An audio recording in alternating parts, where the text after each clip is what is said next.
Hello friends, welcome to our channel CSC study.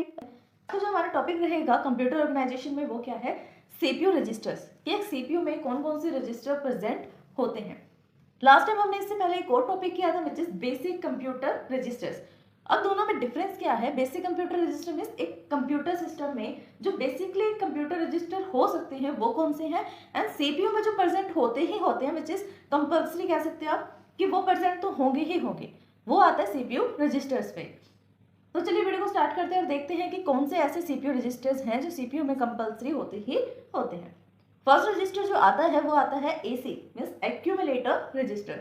ये हमने last video में discuss किया था एक्यूमुलेटर रजिस्टर, जहां पर हमने बेसिक कंप्यूटर रजिस्टर्स को डिस्क्राइब किया था। अब इसकी हम थ्योरी रीड कर लेते हैं। वैसे भी अगर आपने वो वीडियो देखी है तो आपको पता होगा कि एक्यूमुलेटर रजिस्टर क्या होता है। This register hold the initial data to be operated upon the intermediate results. Meaning क्या है इसका कि जो ये रजिस्टर है एक्यूमुलेटर रजिस्टर, ये होल्ड करता है इनिशियल डेटा को। कब? To be operated upon the intermediate result and also the final result. ये डेटा को कब कब स्टोर करता है या कब कब उसको ऑपरेट करके रखता है, कब कब होल्ड करता है। फर्स्ट तो है इनिशियल स्टेज पे जब स्टार्टिंग स्टेज होती है, देन ऑपरेटिंग या इंटरमीडिएटिंग स्टेज, इंटरमीडिएटिंग स्टेज जब प्रोसेसिंग होती है। प्रोसेसिंग मीन्स उसमें कुछ ना कुछ ऑपरेशन परफॉर्म हो रहा है, प्रोसेसिंग हो रही है। देन फाइनल रिजल्ट जो आता है वो भी किसी में स्टोर होता है, एक्यूमुलेटर में। अब देखो एग्जांपल, अगर मैंने कहा कि आपको ऐड करना है 26 रजिस्टर को, या फिर हम बोल सकते हैं R26 को ऐड करना है। अभी R26 क्या है? ऐड तो हमें पता है, ऐड तो हमारा ऑप कोड है। ऑप कोड मीन्स जो ऑपरेशन परफॉर्म करना है।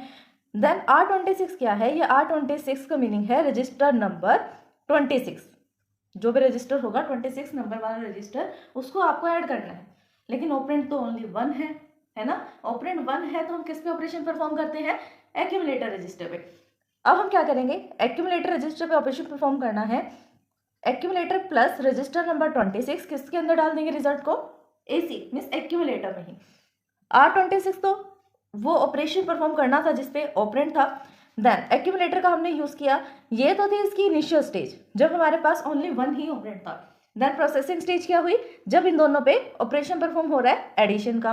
रिजल्टिंग स्टेज कौन सी हुई? एडिशन परफॉर्म करने के बाद जब एक्यूमुलेटर में उन दोनों का रिजल्ट स्टोर किया गया, वो थी इसकी फाइनल रिजल्ट स्टेज। तो ये तीनों ही स्टेजेस को होल्ड करके रखता है रजिस्टर में। Of the processing operation it is used to during the execution of the most instruction.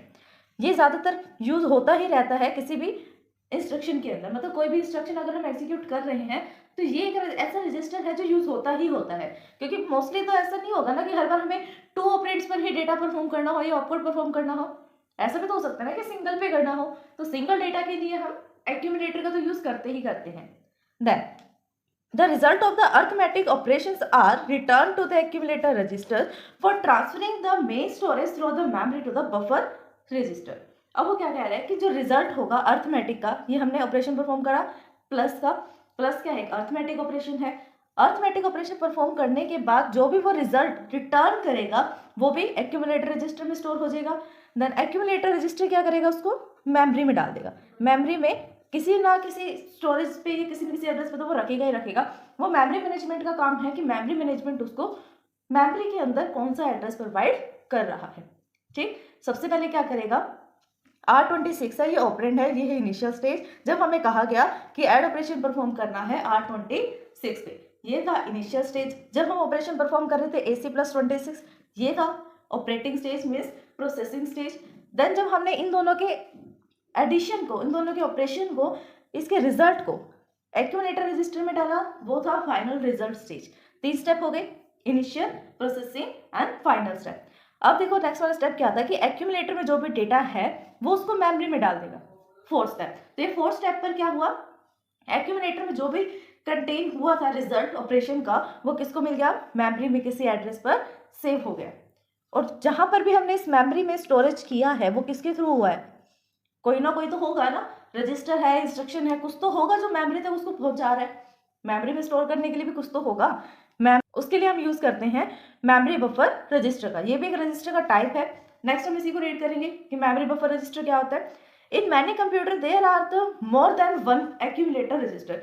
और बहुत से तो ऐसे कंप्यूटर सिस्टम भी होते हैं जहाँ पर मोर देन 1 एक्यूमुलेटर रजिस्टर भी होते हैं। मतलब कुछ ऐसे कंप्यूटर सिस्टम है जिसके अंदर एक सिंगल एक्यूमुलेटर नहीं, मल्टीपल एक्यूमुलेटर्स होते हैं, क्योंकि इस इंस्ट्रक्शन का जो रजिस्टर है वो हर एक इंस्ट्रक्शन में यूज होता ही होता है, हर सेकंड या थर्ड इंस्ट्रक्शन में ये यूज होता है। तो हम क्या कर सकते हैं, ये तो अगर ये एक ऑपरेशन को परफॉर्म कर रहा है, एक का रिजल्ट कर रहा है, प्रोसेसिंग कर रहा है, उनको होल्ड कर रहा है, ना बाकी जो प्रोसेसेस हैं, इंस्ट्रक्शन है, वो तो वेटिंग लिस्ट में रहेंगी, उनको कौन एग्जीक्यूट करेगा। इसलिए अब जो नए कंप्यूटर सिस्टम बनाए जा रहे हैं उसके अंदर एक्यूमुलेटर की जो नंबर ऑफ एक्यूमुलेटर्स हैं उनको इंक्रीज कर दिया गया है ताकि प्रोसेसिंग जो है फास्ट हो जाए। सेकेंड जो रजिस्टर आता है वो आता है मेमोरी बफर रजिस्टर। अभी मेमोरी बफर रजिस्टर क्या है, अभी हमने पढ़ा जब मेमोरी में हम डेटा को ट्रांसफर करते हैं उस टाइम पे जो डेटा स्टोर रहता है या होल्ड रहता है वो किसके पास रहता है, मेमोरी बफर रजिस्टर में। It hold the content of the memory word read and write operation in the memory. अगर हमें किसी भी वर्ड पे कोई रीड या राइट ऑपरेशन परफॉर्म करना है मेमोरी में, तब हम मेमोरी बफर रजिस्टर के थ्रू ही कर सकते हैं। And instruction word is placed in the register is transfer to the instruction register. सबसे पहले अगर कोई भी हमें वर्ड पे रीड या राइट का ऑपरेशन परफॉर्म करना है तो मेमोरी के पास, मेमोरी बफर रजिस्टर के पास रिक्वेस्ट आएगी कि हमें इसके ऊपर ऑपरेशन परफॉर्म करना है। देन वो मेमोरी में चेक करेगा, एक इंस्ट्रक्शन जनरेट करेगा, वो इंस्ट्रक्शन क्या होगी, स्टोर हो जाएगी जाकर इंस्ट्रक्शन रजिस्टर में। यहाँ पे लिखा हुआ है कि जो भी हम इंस्ट्रक्शन दे रहे हैं प्लेस इन द रजिस्टर, इस MBR रजिस्टर में जो भी इंफॉर्मेशन है या जो भी इंस्ट्रक्शन है वो कहाँ पर ट्रांसफर हो जाएगी, transfer to the instruction register, instruction register में। और data word place in the register, जो भी डेटा है वर्ड का मीन्स यहाँ पे कोई हम वर्ड ऑफिस की बात नहीं कर रहे, वर्ड का मीन्स कोई भी सिंगल वर्ड। जब भी हम CPU की बात करते हैं तो डेटा ट्रांसफरिंग के लिए हम बिट्स का या बाइट्स का यूज नहीं करते, वर्ड का यूज करते हैं कि इतने वर्ड पर सेकंड जो है हमने ट्रांसफर किया है, इतना वर्ड ट्रांसफर हुआ, इतने वर्ड्स पे ऑपरेशन परफॉर्म हुआ, तो वर्ड का यूज करते हैं। Place in the register accessible for the operation with the accumulator register, जब कभी भी फिर उस पर ऑपरेशन परफॉर्म करना है तो एक्यूमुलेटर रजिस्टर पे होगा। देखो क्या है, सबसे पहले रिक्वेस्ट गई MBR के पास, उसके अंदर इंस्ट्रक्शन गई तो सबसे पहले उसने चेकिंग की कि कहाँ पर ये जिसके लिए रिक्वेस्ट आ रही है वो इंस्ट्रक्शन कहाँ पर स्टोर है, मेमोरी में।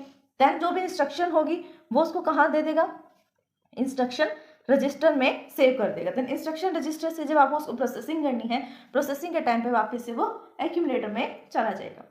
Transfer is to be IO registers. A word is stored in the memory location for the first transfer to the MBR from where it to be written in the memory. This register is also known as the data register. इसको हम data register भी बोलते हैं कि जो भी हम data को रीड कर रहे हैं या राइट कर रहे हैं मेमोरी में, वो डेटा कहीं ना कहीं किसी रजिस्टर में स्टोर हो रहा है, उस रजिस्टर को हम डेटा रजिस्टर भी बोलते हैं। तो फ्रेंड्स यही था हमारा आज का टॉपिक। इससे बचे हुए रजिस्टर जो है वो हम नेक्स्ट वीडियो में करेंगे। आज के लिए बस इतना ही।